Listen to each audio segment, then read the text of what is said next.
नाज़रीन, आज मैं आपको लेके आई हूँ पाकिस्तान की सबसे बड़ी और नामवर यूनिवर्सिटी जिसे पंजाब यूनिवर्सिटी के नाम से जाना जाता है। जी नाज़रीन, इस वक्त मैं ज़ूलॉजी डिपार्टमेंट में मौजूद हूँ। फॉसिल्स की अगर बात की जाए तो यहाँ हमारे आसपास देखने में बहुत सारे फॉसिल्स नज़र आ रहे हैं जिन पे रिसर्च भी की जाती है डेली बेसिस पे। आए दिन कोई ना कोई नई डिस्कवरी जो है हमारे पास जो है बाकी रहती है। यहाँ पे किस तरह की जो मैन्युस्क्रिप्ट्स हैं वो मौजूद हैं? हमारे पास तकरीबन 22,000 मखतूतात हैं। फिर नंबर ऑफ़ वैराइटीज़ बुक्स की यहाँ पर एक शेल्फ में इतनी सारी मिल जाती हैं और हाथ में किताब पकड़ के पढ़ने का मज़ा स्क्रीन से ज़्यादा है। तो यहाँ पे कौन कौन से स्पोर्ट्स जो हैं वो करवाए जाते हैं? पंजाब यूनिवर्सिटी 40 गेम्स मेन और 29 गेम्स वुमेन। मेल्स को जो है वो ग्राउंड में खेलते हैं आगे बढ़ चढ़ के, लेकिन ख़वातीन बहुत कम दिखाई देती हैं। मैं तुर्की गई थी खेलने के लिए, सारा मेरी यूनिवर्सिटी ने पे किया था और ये वुमेन्स को पूरा सपोर्ट करती है। ये इतनी सारी हमें चीज़ें दिखाई दे रही हैं, ये काफ़ी पुरानी लग रही हैं, ये कब की हैं? हम स्टूडेंट्स को साइट पे लेके जाते हैं, जो पुराने रास्ते हैं उन पे मिलते हैं, वो बाउंड की शक्ल में होते हैं। यूनिवर्सिटी जो है वो नेशनल और इंटरनेशनल लेवल पे इसको कैसे रिप्रेजेंट करती है? यूनिवर्सिटी ऑफ द पंजाब एक मिनी पाकिस्तान है। सलाहियत के एतबार से हमारे बच्चे दुनिया की किसी कौम से कम नहीं। नाज़रीन, आज मैं आपको लेके आई हूँ पाकिस्तान की सबसे बड़ी और नामवर यूनिवर्सिटी जिसे पंजाब यूनिवर्सिटी के नाम से जाना जाता है। मोतबर तालीमी इदारा है। ये 1882 में कायम हुआ, जिसमें बहुत सारे स्टडी डिपार्टमेंट्स कायम किए गए हैं और यहाँ पे बहुत सारे प्रोग्राम्स भी मुतारिफ करवाए गए हैं। बगैर वक्त ज़ाया किए मैं आपको अंदर लेके चलती हूँ और पंजाब यूनिवर्सिटी का बाकायदा विजिट करवाती हूँ।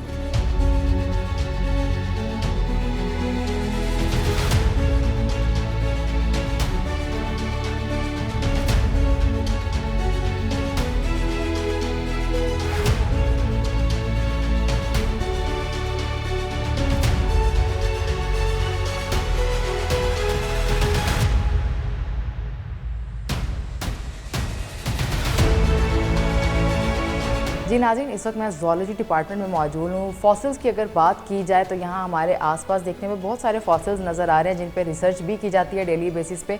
हमारे साथ यहाँ पर मौजूद हैं प्रोफेसर डॉक्टर मोहम्मद अकबर साहब।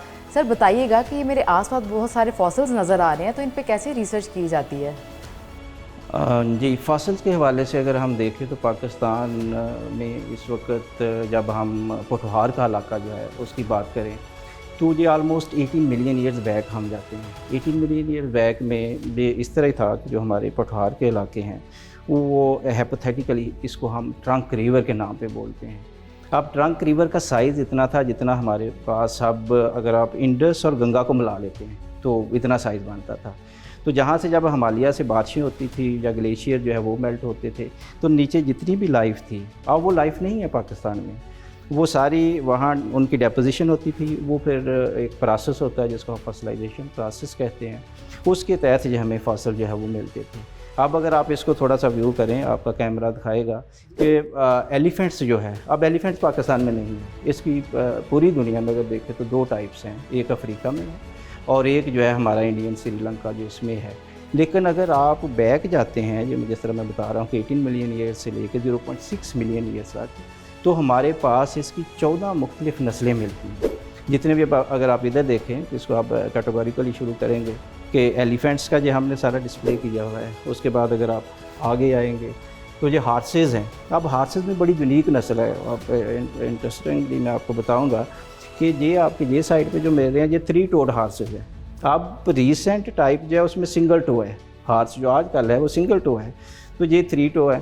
इसके अलावा अगर आप आगे थोड़ा सा इधर मूव कर लें तो ये राइनो है। अब देखिए पाकिस्तान में जिसको आप नॉर्मल गैंडा कहते हैं, तो गैंडा की नस्ल है ही नहीं। अब ये हमें वैरायटी मिलती है कि अगर आप जहाँ ये अर्ली फार्म है गैंडे की, अगर इसकी लाइफ में कैलकुलेशन करके आपको बताऊँ तो ये 14 मिलियन ईयर्स है।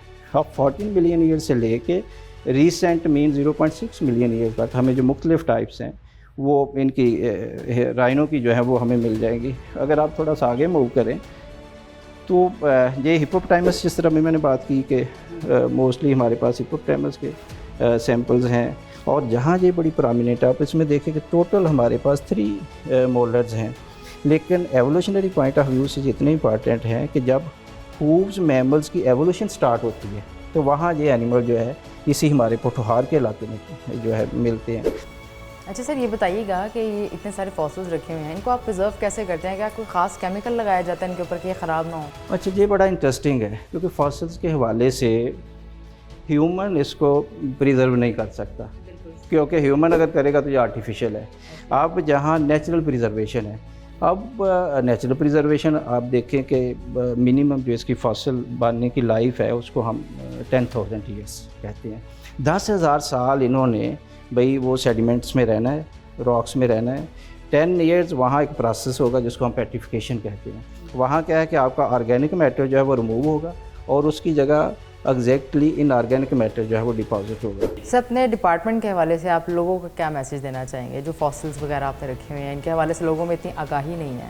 इसमें एक तो ये है कि जिस तरह हम फॉरेन कंट्री में जाते हैं तो वहाँ स्कूल लेवल पे, कॉलेज लेवल पे वो स्टूडेंट को एंगेज करते हैं। ये हमें चाहिए कि हमारे भी जितने एकेडमिक इंस्टीट्यूट हैं उनको इसमें एंगेज करना चाहिए। कम से कम उनको जो प्री हिस्टोरिक वैल्यूज़ हैं जो हमारे ख़ास कल्चर के हवाले से भी है और हमारे पाकिस्तान में भी है।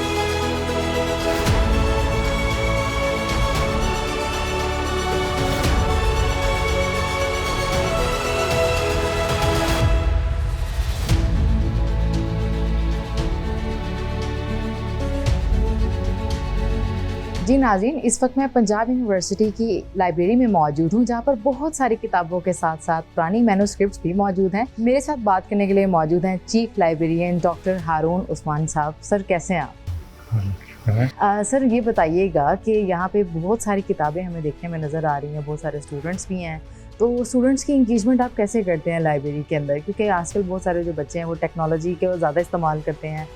हाँ, इसके लिए बहुत सारे इक़दाम तो हमने किए हैं कि रीडिंग हैबिट्स को प्रमोट करने के लिए, फ़रोग़ मुताला के लिए। और दूसरा ये है कि हमने यहाँ एक माहौल दिया, एक ऐसा माहौल जिसके अंदर स्टूडेंट्स आके बैठ के पढ़ने में बहुत आसानी महसूस करते हैं और उनको वो माहौल मिलता है जो उनको पढ़ने के लिए दरकार होता है। वो घर पर नहीं मिलता या उनको अपने डिपार्टमेंट में नहीं मिलता, तो यहाँ पर आकर उनको वो महसूस होता है कि वो आसानी से पढ़ सकते हैं और अपने एग्ज़ाम की भी तैयारी कर सकते हैं और अदर देन एग्ज़ाम भी हो। सर, ये बताइएगा यहाँ पे किस तरह की जो मैन्युस्क्रिप्ट्स हैं वो मौजूद हैं और ये कितने साल पुराने हैं? मैन्युस्क्रिप्ट्स से बहुत साल पुराने हैं। हमारे पास तकरीबन 22,000 मखतूतात हैं और उनकी ये पाकिस्तान में किसी एक जगह पर सबसे बड़ी तादाद है शायद मैन्युस्क्रिप्ट्स की।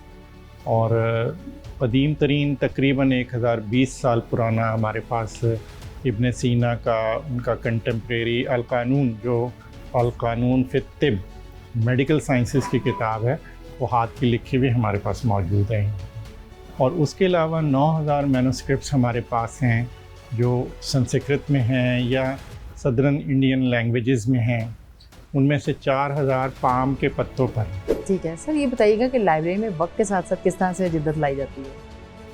वक्त के साथ साथ तो बहुत ज़रूरी है, क्योंकि जैसे अभी कहा कि जो फ़िज़िकल किताब है या हार्ड कॉपी से ई कॉपी की तरफ चले गए हैं लोग।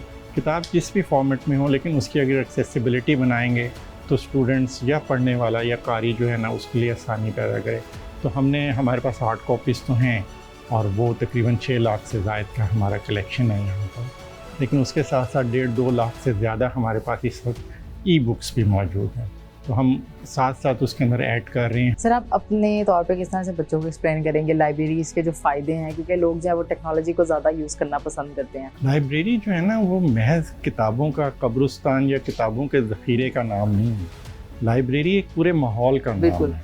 लाइब्रेरी आपको ये नहीं है कि आपने सिर्फ किताब के लिए आना है। लाइब्रेरी आपको पढ़ने की तरफ जो रुझान है वो भी आपके अंदर बेदार करता है, पढ़ने की उमंग बेदार करता है। आप जब दूसरे को पढ़ते हुए देखते हैं तो आपके अंदर भी चाह पैदा होती है। फिर एक ख़ास माहौल, एक खामोशी और एक लाइब्रेरी से मुंसलिक जो ख़ास किस्म की चीज़ें हैं, जब वो आप उस माहौल में आते हैं तो आप उस जो स्क्रीन पे पढ़ने वाली चीज़ है उससे ज़्यादा लुत्फ़अंदोज़ होते हैं यहाँ पर आके। फिर नंबर ऑफ़ वैराइटीज़ बुक्स की यहाँ पर एक शेल्फ में इतनी सारी मिल जाती हैं और हाथ में किताब पकड़ के पढ़ने का मज़ा स्क्रीन से ज़्यादा है। ओके सर, बहुत शुक्रिया आपका वक्त का। मैं आपका शुक्रिया, मुझे अपना मैसेज देने का मौका मिला।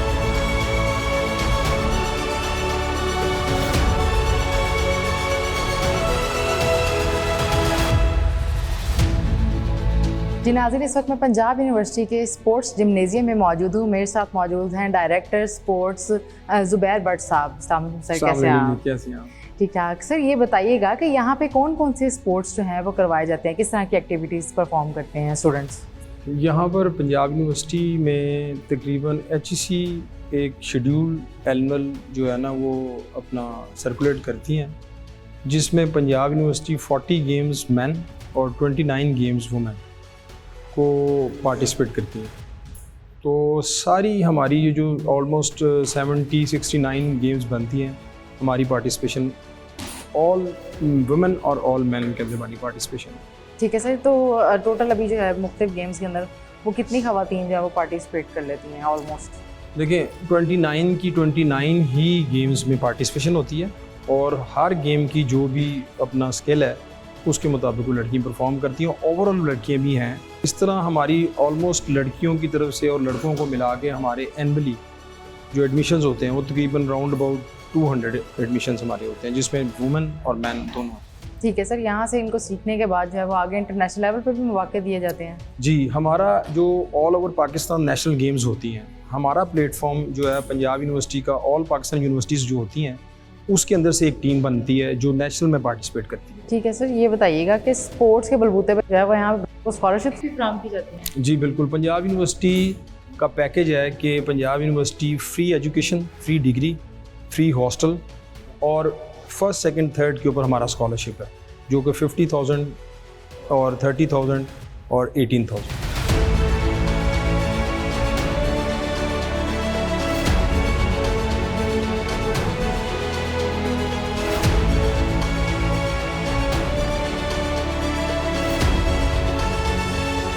जी नाज़रीन, इनको भी आपने बड़ी हिम्मत के साथ और बड़े जोश के साथ जो है वो पंच मारते हुए देखा, क्योंकि ये हैं बड़े ज़बरदस्त बॉक्सर और इन्होंने ना सिर्फ पंजाब यूनिवर्सिटी से बल्कि HEC के जो है वो 3 गेम्स जीते हैं और ऑल यूनिवर्सिटीज़ के ये चैम्पियन रहे हैं। इनका नाम है एहसानुल्लाह। अस्सलाम वालेकुम, कैसे हैं आप? वालेकुम सलाम, अल्लाह का शुक्र। ये बताइएगा कि यूनिवर्सिटी ने आपको स्पोर्ट्स ग्राउंड में कैसे सपोर्ट किया? यूनिवर्सिटी जो है ना हर स्पोर्ट्स में हर फील्ड में हमें बड़ा सपोर्ट करती है, चाहे वो हमारे एजुकेशन जो एक्सपेंसेस है या स्पोर्ट्स के जो भी इक्विपमेंट्स है वो हमें मुहैया करती है। ये बताइएगा कि कब कब आपने जो है वो गोल्ड मेडल्स विन किए थे? मैं 2021 में, 2022 में, 2023 में मैंने गोल्ड लिया है ऑल पाकिस्तान इंटर यूनिवर्सिटी में, और मैं 2021 में मैंने ना नेशनल में भी पार्टिसिपेट किया, जिसी को रिप्रेजेंट किया, 2023 में भी रिप्रेजेंट किया यूनिवर्सिटी को। ठीक है, ये बताइएगा कि स्पोर्ट्स को लेके आगे आपका क्या इरादा फ्यूचर में? मैं इंशाल्लाह अभी आगे जाके इंशाल्लाह वर्ल्ड यूनिवर्सिटी खेलूँगा, पाकिस्तान का नाम रोशन करूँगा इंशाल्लाह।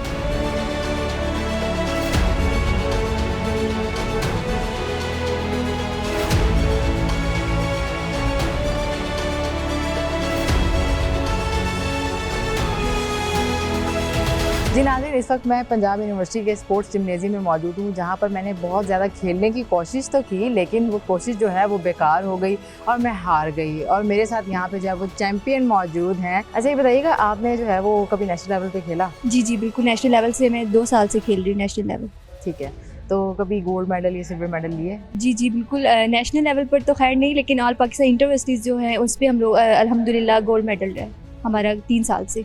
अच्छा, यहाँ पे जो है वो और कौन कौन सी गेम्स खेली जाती हैं? यहाँ पे डिफरेंट गेम्स खेली जाती हैं, जिसमें मैं वॉलीबॉल और बैडमिंटन खेलती हूँ। बाकी यहाँ पे रोइंग भी हो रही है, नेट बॉल, टेनिस बॉल और टेबल टेनिस और बास्केटबॉल, डिफरेंट ऑल ओवर मतलब जितनी भी गेम्स है सब हो रही हैं यहाँ पर।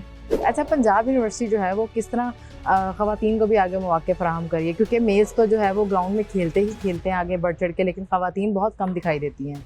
यहाँ पे वुमेंस को भी इतनी ही फैसिलिटी दी जाती है जितना कि मेल्स को दी जा रही है। यहाँ पे भी रिसेंटली मैं तुर्की गई थी खेलने के लिए वॉलीबॉल, तो जो मेरी जितना भी मेरा ख़र्चा वगैरह था या जो भी था टिकट्स का और वहाँ का, वो सारा मेरी यूनिवर्सिटी ने पे किया था, और ये वुमेंस को पूरा सपोर्ट करती है।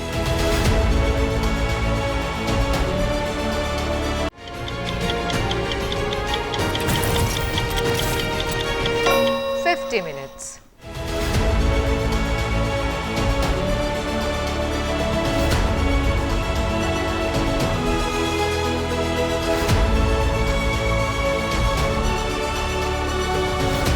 जी नाज़रीन, इस वक्त मैं पंजाब यूनिवर्सिटी के आर्कियोलॉजी डिपार्टमेंट में मौजूद हूँ। डिपार्टमेंट में एंटर होते ही हमारा जो इस्तकबाल है वो डिपार्टमेंट हेड ने किया, तो मैंने सोचा क्यों ना यहीं से अपनी कॉन्वर्सेशन का आगाज़ किया जाए, क्योंकि यहाँ पे बहुत सारे जो है हिस्टोरिकल फ्लैक्सेस भी हमें देखने में नज़र आ रहे हैं। तो ये हेड ऑफ़ डिपार्टमेंट हमारे साथ इस वक्त मौजूद हैं, डॉक्टर हमीद साहब। सर, आपने हमें जो है इसके हवाले से थोड़ा बताना है कि इतने सारे मुझे जो फ्लैक्सेस देखने में आ रहे हैं किस चीज़ के लगे हुए हैं। डिपार्टमेंट की एंट्रेंस पे ही आपने लगा दिए हैं कि यहाँ पे अंदाज़ा होता है कि जब हम एंटर होते हैं तो बहुत सारे जो है वो हमें ओल्ड चीज़ें जो है वो देखने में मिलेंगी और बड़ी एक्साइटमेंट सी होती है। तो हमें बताइए किस चीज़ के फ्लैक्सेस हैं।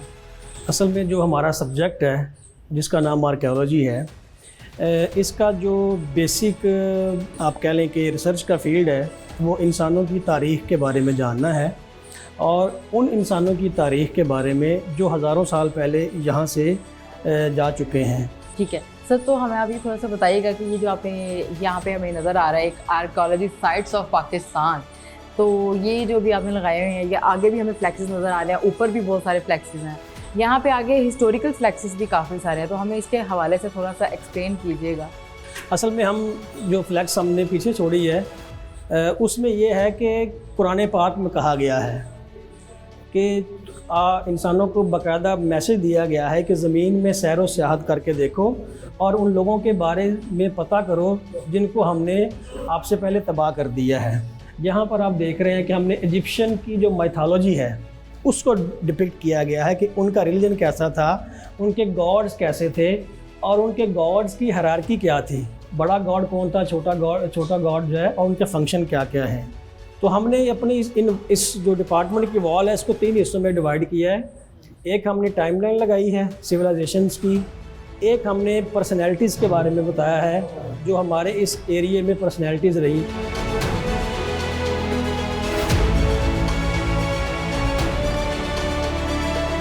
ये जो आप देख रहे हैं ये सियालकोट के एरिए से आए हुए हैं। मिसाल के तौर पर वहाँ पर आप देख रहे हैं कि यहाँ पर मुख्तलिफ़ किस्म की है, ये ग्राइंडिंग स्टोन भी पड़े हुए हैं, पॉट का टुकड़ा भी है, फिर ये पॉट की बेस है, इस तरह उसकी बॉडी है, ये फिर बर्तन बनाने के लिए हैं, फिर जो नक्शो निगार है बर्तनों पे वो हैं, फिर आगे फिगोरिन्स हैं जो घर में डेकोरेशन के लिए रखी जाती थी। आज भी हम डेकोरेशन के लिए कुछ ना कुछ चीज़ें रखते हैं। फिर उसके आगे उनमें से कुछ ऐसे ऑब्जेक्ट्स हैं जो कि डाइस के तौर पर इस्तेमाल होते हैं, या आप कह लें कि टेराकोटा प्लेट्स हैं जो गेम्स हैं, एंशिएंट गेम्स हैं, उनके लिए भी इस्तेमाल होते थे, खेलने के लिए भी हैं, और फिर छोटी छोटी टेराकोटा बॉल्स हैं, तो ये उनके गेम्स के बारे में हमें बताती हैं। इसके साथ साथ अगर आप देखें तो हमें इस तरह की चीज़ें भी मिलती हैं जिन पे बाकायदा फिगर्स बनी हैं, उनके ड्रेसेस को हम देख सकते हैं, उनकी फिजियोग्राफी को हम देख सकते हैं। तो ये हमने झंग के इलाके से डिस्कवर किया था, और ये हमारी अब तक की सबसे बड़ी डिस्कवरी है, जिसमें हम ये साबित कर रहे हैं कि पंजाब के इलाके में भी बुद्ध मत अपने अरूज पे था, वो सिर्फ गंधारा पे नहीं था, पंजाब में भी था। इसके साथ एक रिचुअल पॉट पड़ा हुआ है जिसमें यूनिवर्स के चारों एलिमेंट को दिखाया गया है।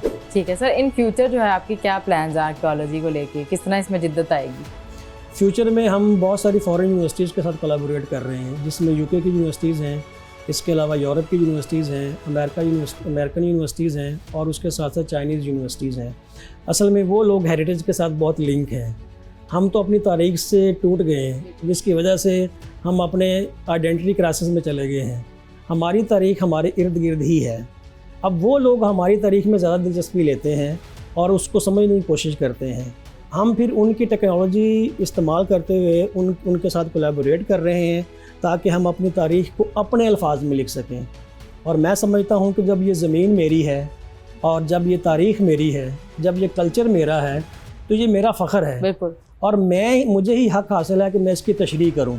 और मेरा अपना जो इंटरेस्ट है वो एंशिएंट रिलीजन्स है, जिसमें मैं बुद्ध मत के आसार को पंजाब में डिस्कवर करना चाहता हूँ।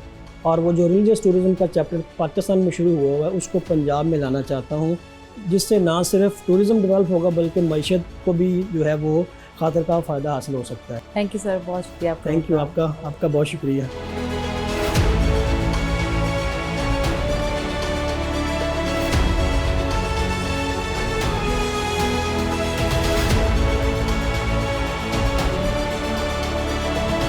जी नाज़रीन, इस वक्त मैं पंजाब यूनिवर्सिटी में मौजूद हूँ और मेरे साथ यहाँ पर कुछ स्टूडेंट्स मौजूद हैं जिनसे हम जानेंगे कि उनकी यूनिवर्सिटी लाइफ कैसी गुजरी है। अस्सलाम वालेकुम, क्या नाम है आपका? आलियान आरिफ। अच्छा, ये बताइएगा कि पंजाब यूनिवर्सिटी में आपकी ज़िंदगियाँ कैसी गुजर रही हैं और कैसी जा रही है आपकी स्टडी? गुजर रही हैं, बस स्टडीज़ भी गुजर ही रही हैं। क्या क्या फैसिलिटीज़ दे रहे हैं आपको पंजाब यूनिवर्सिटी में? फैकल्टी अच्छी है, टीचर्स अच्छी हैं, पढ़ाई वगैरह अच्छी है। उसके अलावा माहौल वगैरह, और उसमें मतलब थोड़ी बोरिंग कह सकते हैं यूनिवर्सिटी लाइफ थोड़ी सी बोरिंग है। बाकी ऑल ओवर कैसा चलता है, मतलब स्पोर्ट्स एक्टिविटीज़ में आप लोग इन्वॉल्व होते हैं? इन्वॉल्व होते हैं, मैं चैम्पियन भी हूँ बैडमिंटन का जो है। और ठीक है, स्पोर्ट्स वगैरह थोड़ा सा मतलब कि देखना हर जगह ही होता है वो थोड़ा बहुत, तो लेकिन बेहतर है, फिर भी काफ़ी बेहतर है काफ़ी यूनिवर्सिटी से। ये है कि एक इन्वायरमेंट भी ठीक है, मतलब बाकी यूनिवर्सिटी में देखा जाए, प्राइवेट का कंपैरिजन किया जाए तो काफ़ी कंजस्टेड होता है, लेकिन ये है कि ओपन है, ग्रीनरी वगैरह, तो मतलब अच्छा टाइम है। ठीक है, आप क्या कहेंगे? आप इनकी बात से मुत्तफिक हैं कि यहाँ का माहौल जो है वो कंपैरेटिवली प्राइवेट यूनिवर्सिटी से ज़्यादा बेहतर है? माहौल, हाँ जी, उस मतलब ये भी हम इस्लामिक वे में भी हम कह सकते हैं कि यहाँ का माहौल अच्छा है।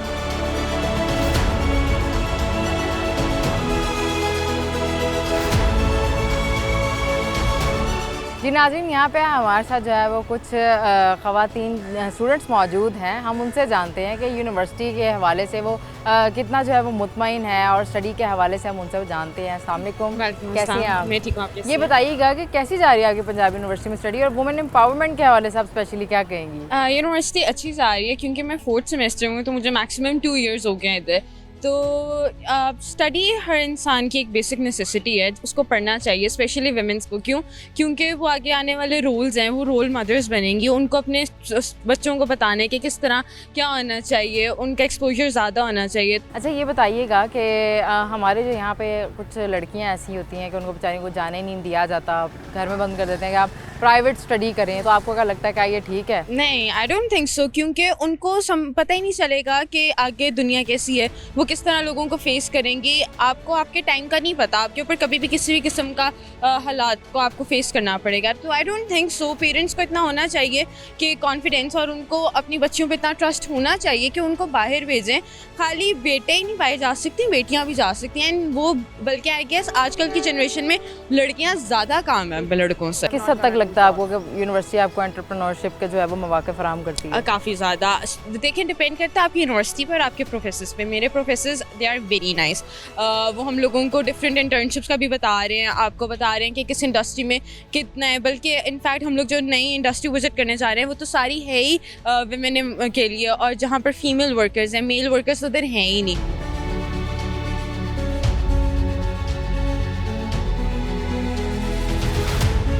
जी नाज़रीन, इस वक्त मेरे साथ मौजूद हैं पंजाब यूनिवर्सिटी के vice chancellor doctor and professor Khalid Mahmood साहब। सर अस्सलाम वालेकुम। जी वालेकुम सलाम। कैसे हैं सर? जी बिल्कुल ठीक, आपका बहुत शुक्रिया, आप तशरीफ़ लाए।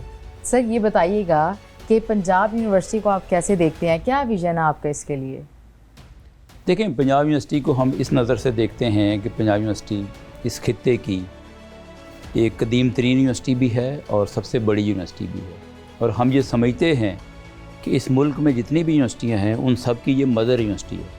हमारे रूल्स, हमारा कल्चर, हमारी बहुत सारी अच्छी चीज़ें दूसरी यूनिवर्सिटीज़ ने फॉलो की हैं, तो हम ये समझते हैं कि हम लीडिंग यूनिवर्सिटी हैं इस मुल्क। सर ये बताइएगा कि बतौर वाइस चांसलर बहुत ज़्यादा जिम्मेदारियाँ होती हैं इंसान के ऊपर, पूरी यूनिवर्सिटी को लेके, स्टूडेंट्स को लेके, तो कैसे डील करते हैं आप इतनी सारी प्रॉब्लम्स के साथ? क्योंकि डेली बेसिस पे कहीं ना कहीं तो प्रॉब्लम्स निकल आती हैं। जी आपकी बात बिल्कुल सही है, डेली बेसिस पे नई चीज़ें सामने आती हैं, नए मसाइल भी सामने आते हैं, लेकिन मुझे जो सबसे ज़्यादा चीज़ मेरी हेल्प करती है इसमें, वो मेरा एक्सपीरियंस है जो इस यूनिवर्सिटी का है। मेरी यहाँ पे एज़ टीचर जो सर्विस है वो 31 साल हो गई है, तो मैंने एज़ लेक्चरर भी यहाँ काम किया है, एज़ चेयरमैन भी किया है, एज़ डीन भी किया है, एज़ प्रो वाइस चांसलर और एज़ वाइस चांसलर भी काम कर रहा हूँ। तो मैं डिफरेंट कमेटीज़ में रहा, डिफरेंट बॉडीज़ में रहा। मैं जब लेक्चरर था तो उस वक्त मैं यूनिवर्सिटी के सिंडिकेट का मेंबर इलेक्ट हुआ था, तो यूनिवर्सिटी का जो लॉज़ हैं, जो कवानीन हैं, उसके बारे में भी मेरी एक वाकफ़ियत हो गई। फिर मेरे पास LLB की डिग्री भी है, तो कवानीन को समझने में भी आसानी रही। तो मैं ये समझता हूँ कि ये जो मेरा सारा एक्सपोजर और एक्सपीरियंस रहा, इसने बहुत ज़्यादा मेरी हेल्प की, और मुझे कोई ख़ास मुश्किल पेश नहीं आ रही इन मामलों को डील करने में। सर क्योंकि दूर दराज से काफ़ी सारे बच्चे यहाँ पे पढ़ने आते हैं, तो यूनिवर्सिटी जो है वो नेशनल और इंटरनेशनल लेवल पे इसको कैसे रिप्रेजेंट करती है? जी, मैं ये समझता हूँ कि हमारे पास जो हैं वो पूरे पाकिस्तान से बच्चे हैं। स्कर्दू से लेके तो गवादर तक के बच्चे हमारे पास आते हैं। तमाम लैंग्वेजेस बोलने वाले पाकिस्तान की तमाम किस्म के जो कल्चर्स हैं उनको रिप्रेजेंट करने वाले बच्चे। और इसी बुनियाद पे हम ये क्लेम करते हैं कि यूनिवर्सिटी ऑफ द पंजाब एक मिनी पाकिस्तान है। पाकिस्तान के हर इलाके की रिप्रेजेंटेशन यहाँ पे है। इसके साथ साथ हमारे पास तकरीबन 200 बच्चे जो हैं वो इंटरनेशनल भी हैं। अफ़गानिस्तान से हैं, श्रीलंका से हैं, यमन से हैं और कई मुल्कों से हैं, बांग्लादेश से हैं। तो ये बच्चे मिल के यहाँ पे एक अच्छा आप कह लें कि कल्चरल एक हारमनी बनाते हैं। अपने अपने डेज़ भी मनाते हैं। जीबी के बच्चे अपना कल्चरल डे मना रहे हैं, बलूचिस्तान के बच्चे अपना मना रहे हैं, पंजाब के बच्चे अपना मना रहे हैं। इन सब को अपना अपना डे मनाने की पूरी आज़ादी भी है और हम इनको इनकरेज करते हैं कि कल्चरल हारमनी हो। हमारे पास जो हॉस्टल्स का सिस्टम है इसमें कोई 8000 के करीब तलबा तालबात हॉस्टल में रहते हैं। और मैं समझता हूँ कि पाकिस्तान की किसी भी यूनिवर्सिटी में इतना बड़ा जो बोर्डिंग का सेटअप है वो शायद कहीं भी नहीं है। हम सबसे बड़े हैं इस मामले में। और मैं ये समझता हूँ कि हमारे हॉस्टल में ख़ास तौर पर बच्चे रहते हैं वो ट्रू पाकिस्तानी यहाँ से बन के निकलते हैं और वो डिफरेंट कल्चर्स के बच्चों के साथ इंटरेक्ट करके अपने आप को जो है वो सिखाते भी हैं और जो है वो इस पाकिस्तान में जॉब करने के लिए, यहाँ रहने के लिए वो पूरी तरह से तैयार होते हैं जब यहाँ से डिग्री लेके निकलते हैं। ठीक है सर, हायर एजुकेशन कमीशन और पंजाब गवर्नमेंट जो है वो अपना किस हद तक किरदार निभाती है यूनिवर्सिटी को आगे लेके जाने में? जी देखें, हमारी जो रेगुलेटरी बॉडीज़ हम उन्हें कहते हैं, एक higher education commission Pakistan level का है, एक फिर सूबे के अंदर भी है। तो मैं ये समझता हूँ कि एजुकेशन की पॉलिसीज़ देने में और उसको फिर इम्प्लीमेंट करने में वो काफ़ी अच्छी कोशिश करते हैं। बहुत सारे ऐसे स्टैंडर्ड्स हैं जो वहाँ से हमें आए, बहुत सारी गाइडलाइंस आई। और ओवरऑल तो देखा जाए तो ये जो दोनों कमीशन हैं ये दोनों मिल के या अपने अपने तौर पर ये यूनिवर्सिटीज़ में जो एजुकेशन की क्वालिटी है उसको बेहतर करने में अपना इन्होंने बहुत अच्छा रोल प्ले किया है।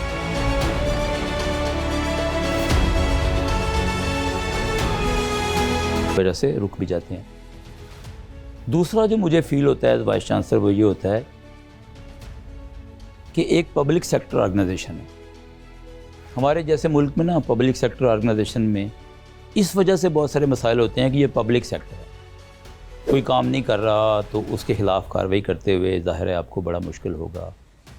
नो डाउट कि सम टाइम पॉलिटिकल इंटरफेरेंस भी होती है। कई ऐसे स्टेक होल्डर्स हैं जो आके अपना रोब जमाने की भी कोशिश करते हैं, हमें उनके साथ भी निपटना होता है।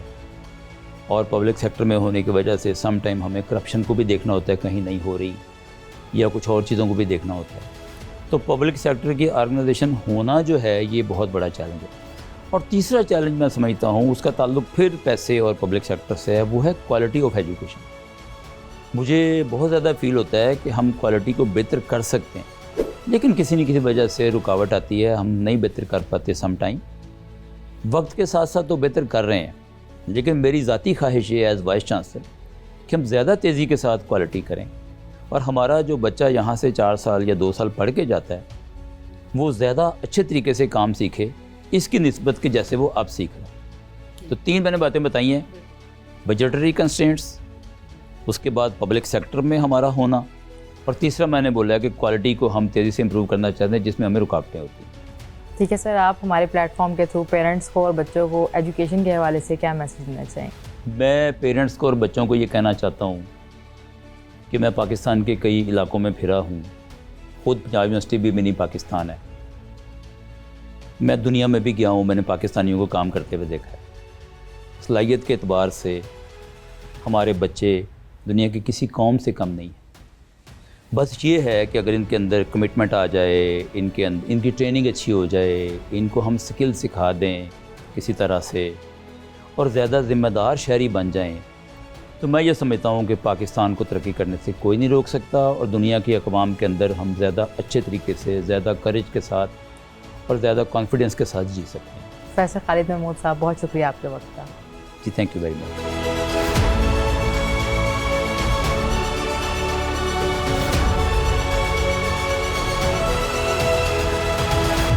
जी नाज़रीन, पाकिस्तान की तरक्की में इन कदीम दरसगाहों का बड़ा किरदार है। यकीनन तरक्की याफ्ता ममालिक की फहरिस्त में शामिल होने के लिए तालीम के शोबे में जिद्दत लाना वक्त की अहम ज़रूरत है। प्रोग्राम 50 मिनट से सादिया मकसूद को इजाज़त दीजिए।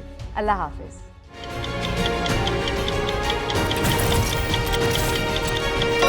50 minutes